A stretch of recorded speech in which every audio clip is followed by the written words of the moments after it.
ఓ చిన్న కథ చెప్తాను వినండి. అనగనగా ఒక గొప్ప చిత్రకారుడు యేసు శిలువ వేతను ఓ గొప్ప చిత్రపటంలో చక్కగా అర్థవంతంగా వ్యక్తీకరించాడు. క్రూరమైన శిలువ మీద యేసుక్రీస్తు అనుభవించిన యాతన కన్నులకు కట్టినట్లు చిత్రీకరించాడు. యేసు శిలువ చుట్టూ అనేక మంది జనులు గుమికూడి ఉన్నారు. వారి ముఖ కవళికలను చిత్రకారుడు స్పష్టంగా చూపగలిగాడు.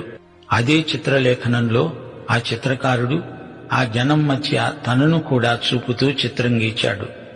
ఆ శిలువ నీడ అంచున తాను నిలిచి ఉన్నాడు. ఆ కింద ఈ మాటలు రాశాడు: నేను కూడా అక్కడే ఉన్నాను. శిలువ వెయ్యి అని అరిచిన వారి గొంతుల్లో నా గొంతు కూడా ధ్వనిస్తోంది. ఆయనను శిలువ వేసిన చేతుల్లో నా చేతులు కలిసి ఉన్నాయి. బాలలు, శిలువ వేట పాపపు నీడ అంచున మనమందరము ఉన్నాము.